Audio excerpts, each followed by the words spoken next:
Typically of markets, I mean, we saw a very similar reaction in April with the weekly rebalancing where the market, well, the public was expecting this huge fallout, but the market already priced it. I think today it was very similar that we've seen that bond yields in South Africa over the last week or so start repricing in anticipation of bad budget numbers. We obviously saw the leaks of information over the weekend and the market repriced during this week. So once again, it's the old adage of buying rumors, sell on fact. And yeah, the market was probably not too disappointed. It was looking for bad numbers. Bad numbers came out, and now it's repricing to a more normalized level. And yes, it was a muted effect on the rand, and we've seen the 10-year bond yield drop about 15 basis points since the budget. So I think it's a typical market event. Hmm. Typical market event. There was also the suggestion, of course, that this budget was leaked and some people may have a head start. But as you say, markets, they buy the rumor and sell on the fact. And here we are sitting on a close to a rand gain as the day progresses. Let's get an economic perspective, well, an economist's perspective on this budget. Annabel Bishop is chief economist at Investec. She joins us now. Annabel, so you were right. No tax increases, tick. Budget deficit 15%, tick. It sounds like you were largely right, or did you get sight of that leaked copy of the budget statement? Unfortunately not, Godfrey. So give me your opening thoughts in terms of what you saw the minister present, and whether as you sit now and you digest those numbers and you'll be doing a lot more thinking as we move along, whether you think the minister cracked it here. Well, I'm very pleased with the active versus passive debt issuance scenarios, because obviously the passive one shows ourselves on our way to a debt default. An absolutely phenomenal increase. The active one, in other words, the one that we're following now, the debt projections that they're going live with, essentially shows that debt will actually peak at 87.4% in 2023-24. Not positive from a credit rating agency perspective, because it's very important to note that credit rating agencies actually look at us from our ability to repay debt, and particularly they also look at our guarantees. And of course, these contingent guarantees, these contingent liability guarantees from the SOEs, they will take our debt to about 100% by 2023-24. So that's not a good outlook. So we probably are going to see credit rating downgrades. And of course, S&P has us quite close to a single B already. We anticipate over the next few years we will drop down to the single B category, and certainly towards the C grade category. And of course, even this year we could see credit rating downgrades. This is not a budget that in any way prevents a credit rating downgrade. Yeah. It actually exacerbates one. But of course, having a look into next year, now we obviously are looking to see tax increases and expenditure cuts, which will still be positive. And of course, some form of an austerity budget. Not enough to stop credit rating downgrades, but I think enough if we stick to it. And here's, really the key point, to actually stop us from moving quickly towards a debt default. Obviously, the risk is that because we're already in a debt trap, we need to get our primary balance into surplus. So, still concerns, still quite a lot of concerns, but nevertheless, you can see a lot of work has gone into the supplementary budget. And your, not back of the envelope, but your quick summation of what the minister was able to do. So you do say you see a lot of work that has gone into this. What about the believability of those numbers that we have seen presented here today? 7.2% contraction for 2020. As you just said a few minutes ago, debt peaking around 2023, 2024. And the other numbers that came through as well, 300 billion rand shortfall. That's the budget deficit for 2020. Are these numbers correct? Is the minister too optimistic? We are more negative on the GDP outlook. We're looking for about 10% contraction. Look, very much due to the fact that we are less optimistic on the ability for the electricity supply capacity to be met in South Africa. We're already seeing Eskom battling substantially in, the worst quarter of contraction this year so far. We believe that there are still going to be big constraints to electricity capacity. And of course, looking forwards, the recovery is likely to be quite slow. But you're talking about believability of figures, and this is perhaps really the key point. This massive issuance in government debt, around about 1 billion a day. And of course, ramping it up now towards, what is it, 87.4% by 2023-24, you're going to run into problems in terms of who's going to actually take up this debt. Our savings market is very limited in South Africa. The vast majority of debt is actually taken by domestic as opposed to foreign investors. And, with government also eyeing the pensions and, looking at savings in South Africa for prescribed or at least voluntary assets, that also puts further strain on it as well. So, where is the additional money going to come from? And of course, the special budget review also talks the fact as well that their economic growth outlook of, 7% contraction this year could be hindered by us not seeing our current account deficit funded. So savings essentially coming in from other countries to be used for this government issuance. So these are some of the risks that we face. I think we can get it right if we really do implement quickly and rapidly the economic growth reforms. And if we start seeing government taking a back seat instead of more increased state controlled intervention. In other words, we need to see growth enhancing reforms, which actually promote stronger and substantially fast economic growth. Yeah. At the moment, it doesn't look so likely. We've had a lot of political gridlock, and of course, we've had those tweets from Minister Mboweni himself saying how isolated he feels. But these are some of the risks I see just at a face value on this budget so far. Absolutely. David, can I get your thoughts as well in terms of those numbers that we are seeing coming from the minister? And I know you guys would run the rule over whether those numbers make sense or not. David, your thoughts, as well as Kobe, your thoughts. Let's begin with David. Yeah. We have to fund this expenditure. This is what I come down to on my side. I've been involved in the collections all my working life, basically. And I'm still not seeing where we're going to get the money from. I see the projections. I'm absolutely petrified by the number 87.4. I think this is going to be my focal number for the next while, because we need to get there. We need the income from somewhere, and we're hearing between 7 and 10% contraction. I can't raise funds. I talk about I can't raise funds as the government where we don't have an economy. We need the taxes. We can increase tax rates as much as we like, but you cannot get the money out of someone who doesn't have the money.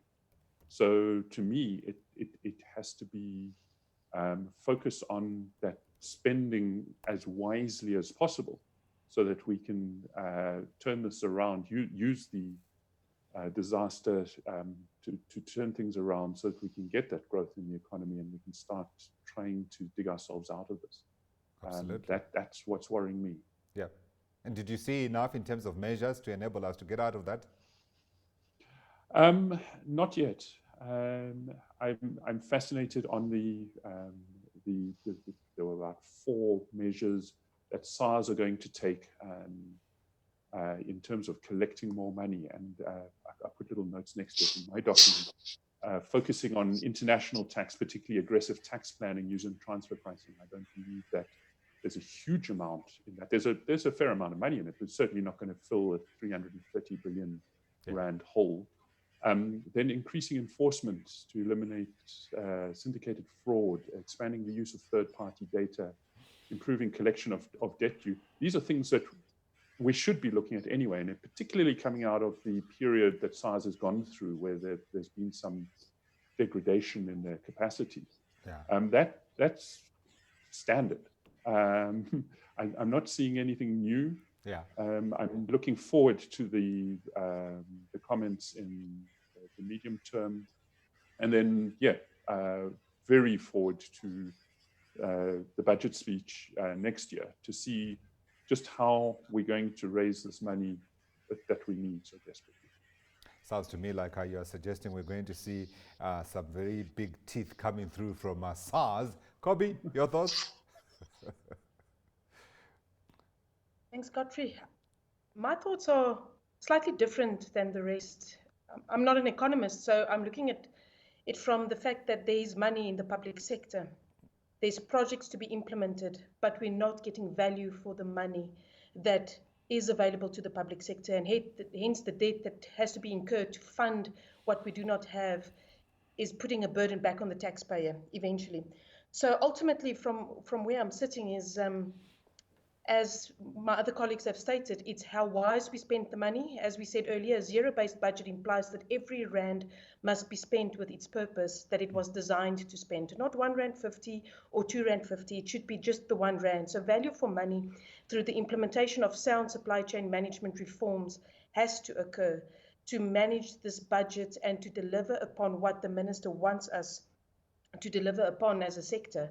And taxpayers will fund if they see delivery on the money that they spend. Yes, currently it's difficult. Corona has had its impact, but we saw how quickly government could adjust the way we do things when the coronavirus hit our shores. And there was a will and there was a way.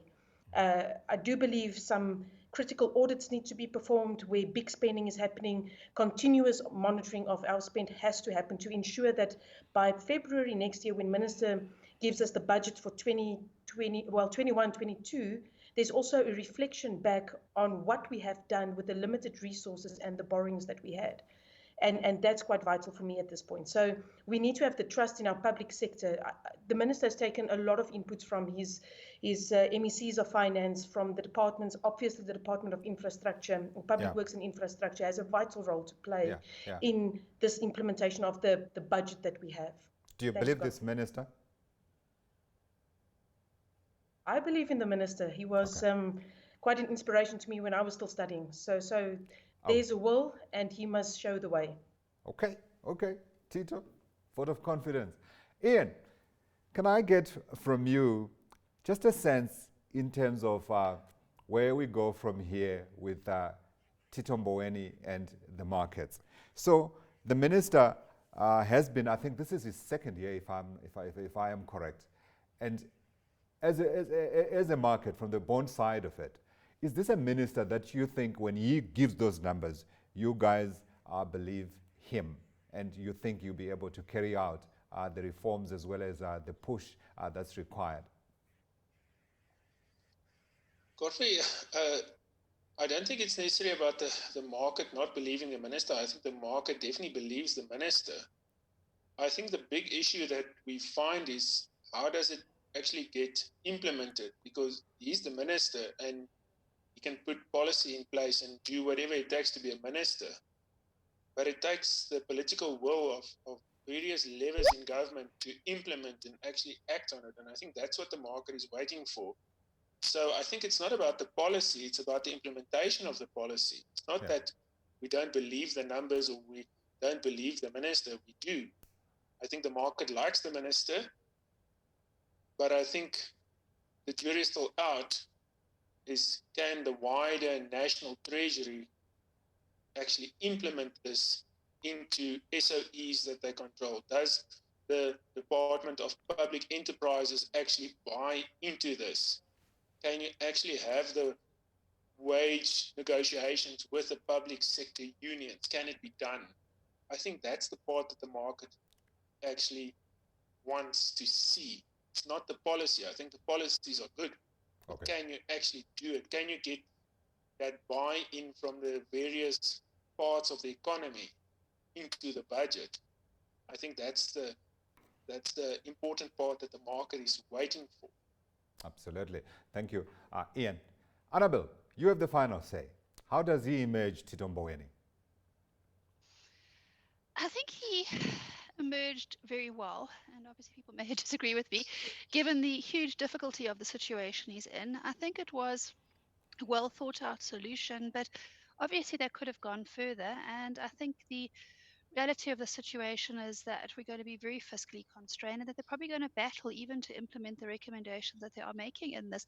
Remember that National Treasury just produces their estimations of what they believe should happen, but obviously government and the departments themselves will affect it. And if we still have huge regulatory burden, which is suppressing South Africa's ease of doing business and limiting our economic growth, and therefore constricting our tax revenues and our ability to actually make good on the both servicing of our debt and, of course, as well the expenditure needs and requirements, then we are going to battle in this environment. So, a lot's going to come down to the political environment and whether he actually gets the full support he needs. The tripartite alliance in the past has not come through to be as supportive of the private business sector as it needs to be.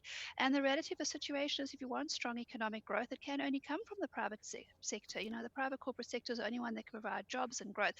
Government has done far more than it ever should have in terms of trying to stimulate economic growth or job creation from the point of view that has utterly blown out the budget and its government finance, and they've deteriorated so very substantially. We are having this rapid downgrade from a credit rating perspective, and of course that then reduces the ability for investors to actually find appetite in our debt. So now we sit with a situation where we still not have had the necessary reforms and as quickly enough as we need them to have to stimulate economic growth and of course improve the ease of doing business. What about, I'm going to be a devil's advocate here and suggest that the minister's job is easy, Annabelle, because there's so much wasted, because there's so much corruption. All he needs to do is to focus on that, cut the waste, and bingo, your numbers improve, surely? No, sadly, there's not enough of that. Maybe in the past decade there was, but the reality of the situation is yes, maybe if we get back the monies that were stolen and looted, which have probably been spent now anyway, so that was very difficult.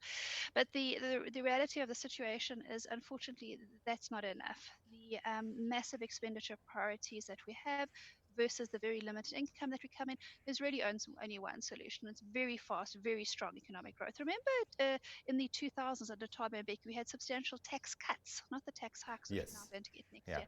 These tax hikes are going to be a drag on economic growth and further suppress our ability to grow the economy. And those massive tax cuts certainly underpin the strong growth environment that we saw in the 2000s, but we also saw huge regulatory reform and we saw massive support to the private corporate sector, and that was really underpinned by a very strong will to promote economic growth in that sector. We saw unemployment drop to 21% from 30%, and of course we saw economic growth rise above 5% on a sustainable basis. All of those factors need to happen again, but instead we're seeing government, and certainly in the latest ANC draft policy document, saying they want increased state control intervention, which is the opposite to a free functioning economy and increases regulation instead of decreasing it. We need a massive reduction in red tape to stimulate substantially faster economic growth, and at the moment we're not really seeing the political will for that.